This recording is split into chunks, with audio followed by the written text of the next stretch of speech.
lagi macam biasa di video reaction saya hari ini guys. Oke, apa kabar semuanya? Semoga sehat selalu. Nah, hari ini saya mau tengok video pembahasan tentang ini ya, Joko Widodo masa depan Indonesia. Jadi ini membahas tentang bagaimana Presiden Jokowi yang mampu mengubah Indonesia menjadi seperti sekarang ini gitu ya, berkembang dengan sangat pesat gitu. Oke, so jangan lama-lama lagi, mari kita sama-sama tengok video ini. Let's go. Berita mengenai usaha syarikat-syarikat gergasi dari luar masuk melabur ke Indonesia semakin kerap kedengaran. Rundingan dengan syarikat-syarikat terkenal dunia membuatkan ramai yang mula bercakap mengenai kemampuan Presiden negara jiran kita ini dalam menarik minat pelabur besar untuk masuk. Joko Widodo bukanlah seorang pemimpin yang serba sempurna, tetapi beliau sedar yang Indonesia sangat ketinggalan dalam banyak perkara. Disebabkan oleh itu, Jokowi tetap dengan ideanya untuk fokus kepada pembangunan infrastruktur dan pembangunan sumber manusia dalam memajukan Indonesia di bawah pemerintahannya. Jokowi telah memenangi 2 pilihan raya dengan semangat Indonesia Maju. Sejak tahun 2015, ekonomi Indonesia di bawah pimpinan Presiden Jokowi berkembang 5% tahun. Ini bermakna beliau telah berjaya menghasilkan 250 bilion US dollar sepenggal. Gitu ya? Jadi, dalam video kali ini, kita akan melihat bagaimana Presiden Jokowi memajukan Indonesia. Teruskan menonton.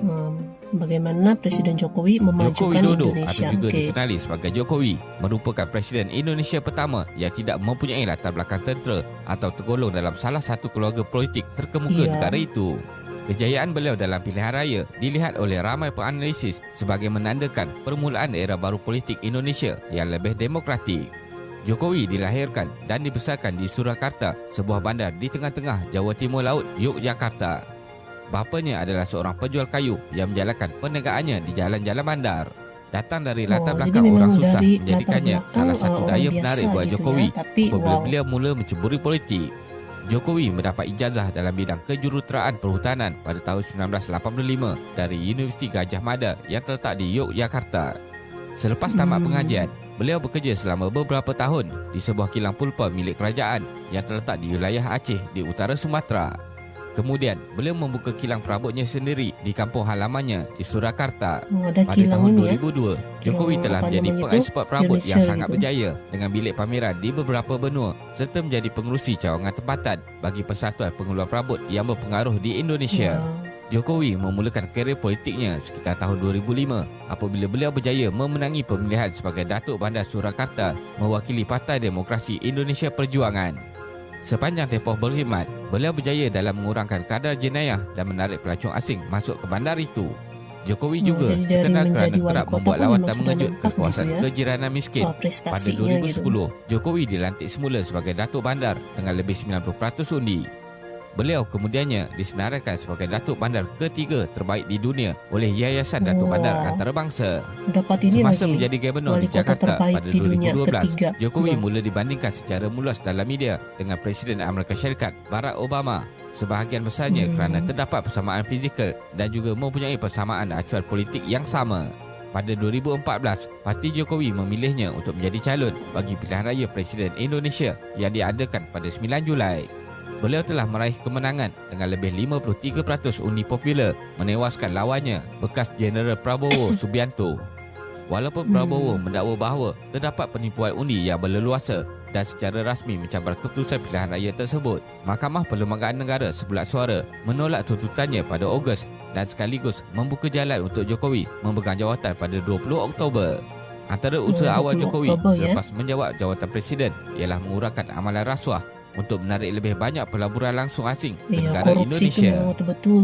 Indonesia memanfaatkan hubungan dengan China.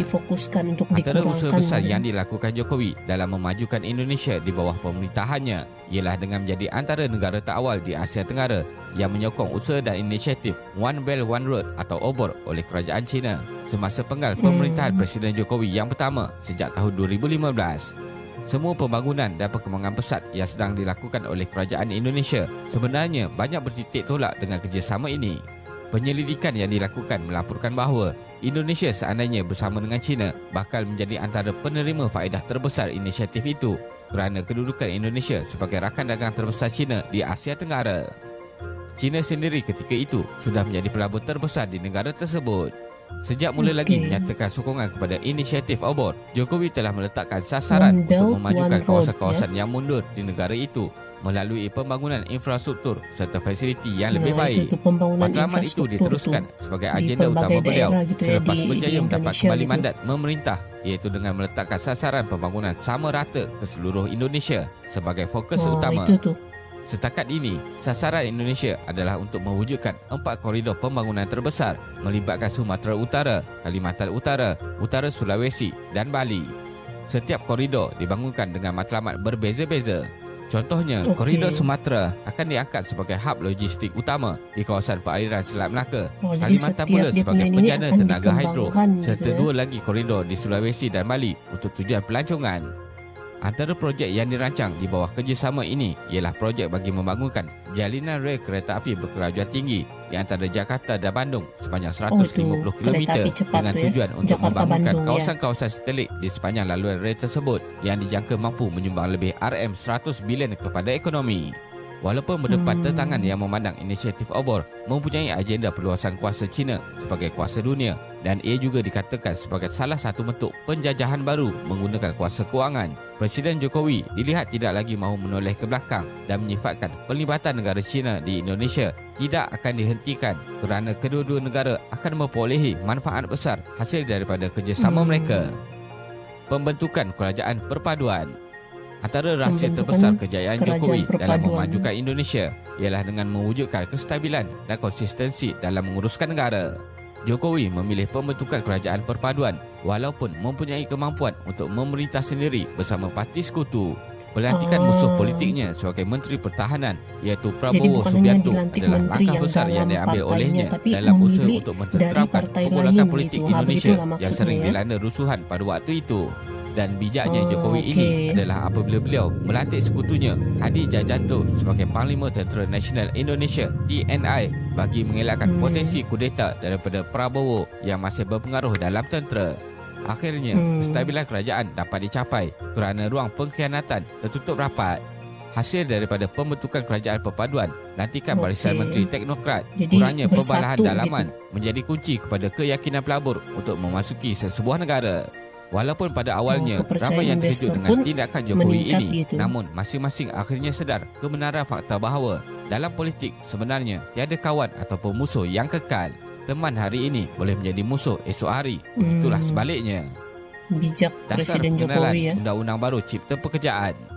Dalam tahun 2019, selepas memenangi pilihan raya dan kembali memegang jawatan Presiden bagi penggal kedua, Presiden Joko Widodo telah berikrar untuk membawa perubahan baru yang bakal mempertingkatkan kedudukan ekonomi Indonesia. Sasaran beliau yang diumumkan pada bulan Oktober 2019 adalah untuk menjadikan Indonesia sebagai sebuah negara 5 teratas dalam kedudukan ekonomi dunia, mempunyai kadar sifar masalah kemiskinan serta mempunyai nilai KDNK negara setinggi 7 trilion US dollar dalam tempoh 2 ke 3 dekad akan datang. Bagi membantu perkembangan hasrat tersebut serta memacu perubahannya, Presiden Jokowi mahu meminda dasar yang diamalkan kerajaan Indonesia dalam bidang regulasi bagi mempermudahkan kemasukan pelaburan baru khasnya dari luar. Dasar yang diamalkan oleh Indonesia sekarang dipercayai terlalu ketat dan didakwa merupakan punca utama kenapa pelabur antarabangsa enggan melabur. Jadi, sebagai tunjang utama kepada semua perubahan yang mahu dilaksanakan, kerajaan Indonesia melakukan rombakan besar-besaran terhadap undang-undang mereka melalui pengenalan Rang Undang-Undang Nombor 11 Tahun 2020 tentang Cipta Kerja. Namun, perubahan yang menjadi modal utama kempen pilihan raya Presiden Jokowi ini telah mendapat tentangan masyarakat Indonesia kerana ia didakwa bakal mencabuli hak warga Indonesia sebagai pekerja. Walaupun begitu, cadangan melaksanakan perubahan dasar berkaitan hak dan kedudukan pekerja ini telah mendapat tentangan sebahagian besar rakyat Indonesia sebelum draft usulnya sempat dibacakan di Parlimen Indonesia lagi. Sebulan sebelum dibentang, tunjuk perasaan sudah dimulakan di Jawa pada Januari 2020 yang melibatkan golongan pekerja yang bimbang dengan nasib mereka. Badan NGO yang memperjuangkan hak pekerja dan kumpulan mahasiswa juga mula bangkit menganjurkan kempen-kempen protes selama beberapa bulan dalam tahun 2020 dengan tuntutan agar RUU nombor 11 ditarik balik. Ada yang kekal aman, ada yang bertukar menjadi tragedi melibatkan insiden pembakaran dan kerosakan harta awam serta pertempuran penunjuk perasaan dengan anggota keselamatan. Akhirnya, kes ini dibawa ke Mahkamah Perlembagaan Indonesia dan keputusannya ialah Mahkamah Indonesia memberikan masa 2 tahun kepada Kerajaan Indonesia memperbaiki isi kandungan RUU nombor 11. Sekiranya dalam tempoh tersebut, jadi Kerajaan diberi Indonesia masa 2 gagal tahun memperbaiki gitu ya, atau menambah baik isi kandungan untuk RUU tersebut, diperbaiki secara gitu. automatik ia dianggap tidak sah dan tidak lagi terpakai. Disebabkan oleh itulah kita dapat melihat Kerajaan Okey. Indonesia kini sedang giat memancing pelabur luar masuk bagi meyakinkan warga mereka yang semua usaha yang dijalankan ini perlu dilihat positif. Kesimpulannya, pimpinan Jokowi juga tidak lari dari kecaman dan kutukan khususnya dari pihak lawan dan pengkritiknya. Namun, usaha Jokowi untuk membawa kemajuan kepada negara itu dengan memberi penekanan kepada kestabilan dan infrastruktur menjadi antara punca kejayaan beliau. Berdasarkan laporan, Indonesia diramalkan mempunyai ekonomi keempat terbesar di dunia dengan KDNK 7.3 triliun US dollar menjelang tahun 2050. Terima kasih kerana menonton dan jangan lupa subscribe. Jumpa lagi. Oke. Oke guys, jadi itulah dia video pembahasannya ini. Jadi memang kalau kita lihat itu prestasi Presiden Jokowi sangat-sangat berhasil gitu ya untuk mengembangkan Indonesia gitu. Sekarang banyak gitu investor-investor luar yang mula yakin gitu masuk ke Indonesia melabur ataupun investasi gitu kan.